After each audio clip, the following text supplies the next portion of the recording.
এই রাস্তা দিয়ে এক ভিক্ষাবলীর একটা বাচ্চা নিয়ে যাইতে সুরভি কি পারবে তার সন্তানকে ফিরিয়ে আনতে এবং তার বোনকে মিথ্যা অপবাদের হাত থেকে রক্ষা করতে? আর সুরভির সন্তানকে কারা কিডন্যাপ করেছে তার তথ্য সবার সামনে প্রকাশ করতে?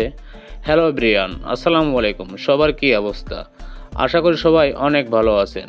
সো প্রিয় দর্শক, দীর্ঘ অপেক্ষার পর চলে আসলো কিশোরীমা নাটকের ৫তম পর্ব। কিশোরীমা নাটকের ৫তম পর্বে আপনারা অনেক ধামাকা ও আশ্চর্য ঘটনা দেখতে পেরেছেন। অলরাইট গাইস, কিশোরীমা নাটকের ৫তম পর্ব দেখার পরে অনেকেই ভাবছেন ৬তম পর্বটি কবে আসবে এবং কোন চ্যানেলে প্রচার করা হবে কিশোরীমা নাটকের ৬তম পর্বটি।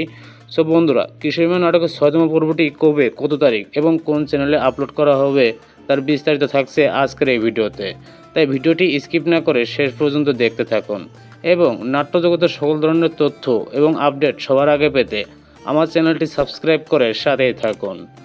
অলরাইট বন্ধুরা, কিশোরীমা নাটকের ৫তম পর্বে আপনারা দেখতে পেরেছেন এসকান্দার মির্জা ও লতিফ চেয়ারম্যান তার লোকজন দিয়ে সুরভির ছেলেকে কিডন্যাপ করিয়েছে। আর সুরভি তার সন্তানের জন্য পাগলের মতন হয়ে গেছে এবং অবশেষে সুরভি তার হারিয়ে যাওয়া সন্তানের খোঁজ পেয়ে যায় তাদের গ্রামের একটা পাগলের মাধ্যমে। সো বন্ধুরা, কিশোরীমা নাটকের ৬তম পর্বে আপনারা দেখতে পারবেন সুরভি তার হারিয়ে যাওয়া সন্তানকে ফিরিয়ে আনবে এবং যারা তার সন্তানকে কিডন্যাপ করেছিল তাদের সবার নামে পুলিশের কাছে মামলা করবে এবং তার বোনকে যারা কিডন্যাপ করেছিল অর্থাৎ এসকান্দার মির্জার ভাতিজাকে পুলিশের কাছে ধরিয়ে দেবে সুরভি। সো প্রিয় দর্শক, কিশোরীমা নাটকের ৬তম পর্বে আপনারা আরও দেখতে পারবেন সুরভি একের পর এক নানা ধরনের বিপদের সম্মুখীন হবে। এছাড়াও আরও অনেক আশ্চর্য ঘটনা ঘটবে কিশোরীমা নাটকের ৬তম পর্বে।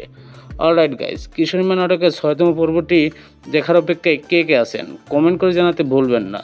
এবং কিশোরীমা নাটকের ৬তম পর্বটি প্রচার করা হবে আগামী ১৯ তারিখ দুপুর ২টার সময়। আর নাটকটি প্রচার করা হবে শুধুমাত্র JH ড্রামা ইউটিউব চ্যানেলে।